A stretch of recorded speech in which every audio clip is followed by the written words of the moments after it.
या ठिकाणी प्रशिक्षणाचे सुद्धा काम होत असते. या या आम्ही गेलो होतो तिकडे. हे सर तुमचं नाव? आनंद दस्ती बनते जे आहेत आणि यांच्या अंतर्गत हे भिक्षू संघातील 2 प्रशिक्षण घेणारे बनते जे आहेत. तुमचं नाव? यानंद. ते तुम्ही दोघेच आहात का? किती आहेत अजून? 8 मुलं आहेत. या ठिकाणी 8 भिक्षूंचे प्रशिक्षण घेत आहेत आणि त्याचप्रमाणे हा जो क्षेत्र आहे हे भिक्षू निवास आहे इथे. हां, आणि इथे गौतम बुद्धाच्या अस्थिसुद्धा आहेत. कुठल्या ठिकाणी ठेवलेल्या आहेत ते? आतमध्ये आहेत. ओके, ते पाहत आहेत. भगवान बुद्धांच्या अस्थी जिथे ठेवलेल्या आहेत त्या आता आपण ॲग्रीमेंट केले. थायलंडच्या भिक्षूसोबत आपण इथं ॲग्रीमेंट केले. इथं वर्षात आपण 30 विद्यार्थी थायलंडला पाठवणार आहेत आपल्याकडून. त्यांचं पूर्ण प्रशिक्षण, त्यांचं पूर्ण ते पाहणार आहेत थायलंडचे. आता एप्रिलमध्ये आपण स्टार्ट करतो. तर आपल्याकडे 2 भिक्षू येणार आहेत थायलंडचे. आणि इथं बुद्ध विहार होणार आहे छोटं थायलंड. तर आपण दरवर्षी आता 30 विद्यार्थी आपण थायलंडला पाठवणार. त्यांची पूर्ण एक्झाम घेऊन ते पास झाले तर 100 विद्यार्थी ते ॲडमिशन होणार आहेत आपल्याकडे.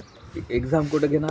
इथंच घेणार ते तिकडचे थायलंडचे प्रशिक्षक येणार इथे आणि ती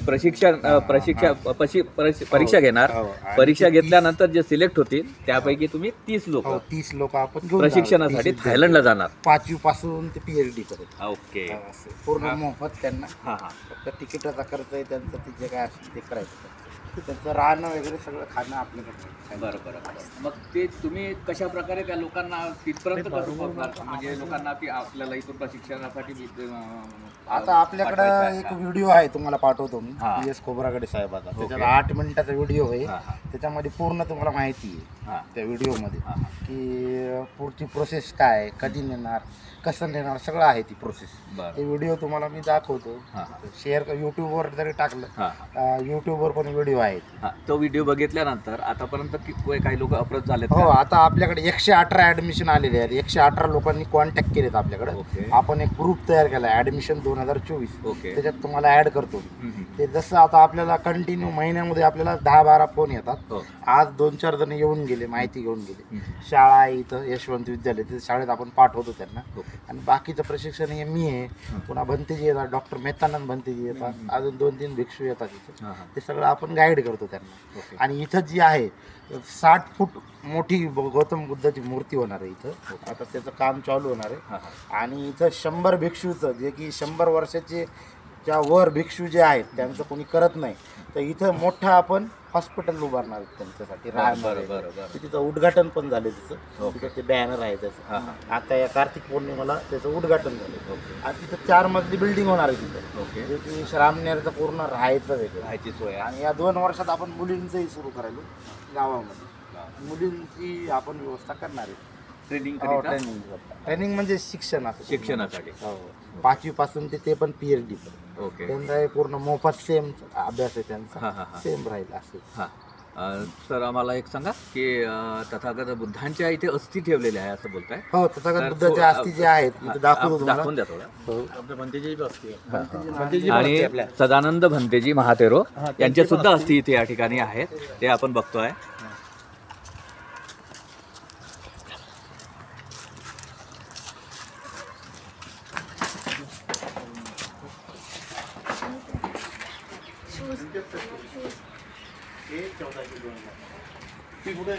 भाऊजी या ना व्हिडिओमध्ये.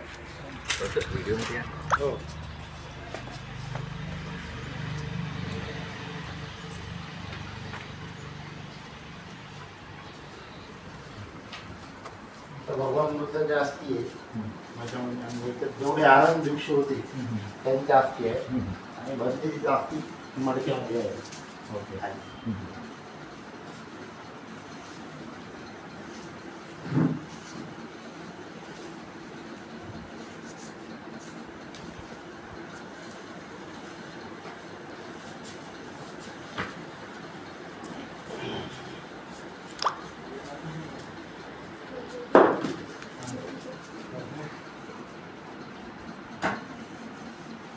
भंतेजी यांची इच्छा होत आहे की हात लावावा का? हो लावा ना, लावता येईल ना?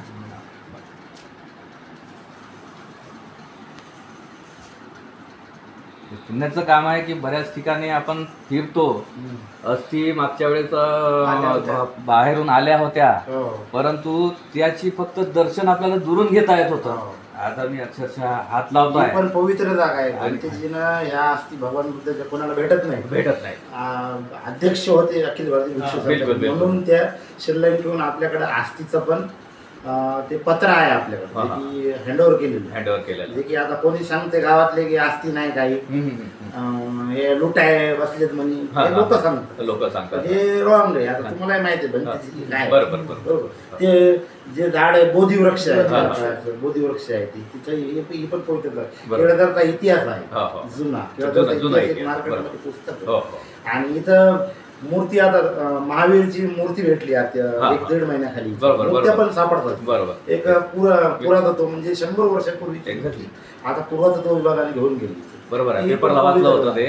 पेपरला आलेली न्यूज आहे की महावीरांची मूर्ती मिळालेली आहे आणि ती आर्किओलॉजिकल डिपार्टमेंटने घेऊन गेली. आणि आता जे आहे माझ्याकडे जे विद्यार्थी आहेत, कोणाला आई वडील नाही, बरोबर, अनाथ आहेत कोण 2-3 जे येतात श्रामनेर. आता जे लोक येतात त्यांचेच मुलं डॉक्टर झाले पाहिजे का, त्यांचेच मुलं इंजिनियर झाले पाहिजे का, हे श्रामनेर पण पुढे गेले पाहिजे ना. बिलकुल. आपले लोक जे आहेत मंदिराला दान देतात सगळं, आणि इथं आम्हाला दान द्यायचं म्हणलं की मागं पुढे बघतात, येतात आपले ट्रिप मध्ये एवढ्याला खर्च करतात. इथं आपल्याकडे श्रामनेर आहेत, हे धान्य हे तुम्हीच देता, आम्हाला कोण देणार आहे का.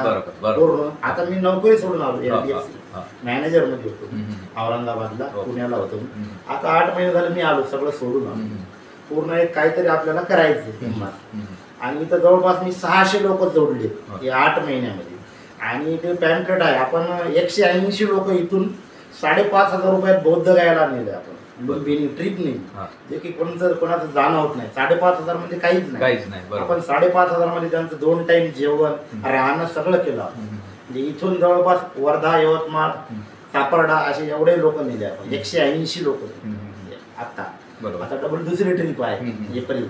असं कंटिन्यू आपण हे करतो. भंतेजीचं पुस्तक छापणार आहे आता मी हळूहळू हे करतो.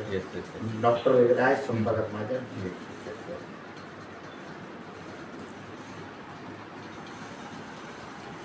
तुम्ही तरी त्या भंतेजीचं कार्य पुढे न्या, तुम्हाला शुभेच्छा देतो. काय ना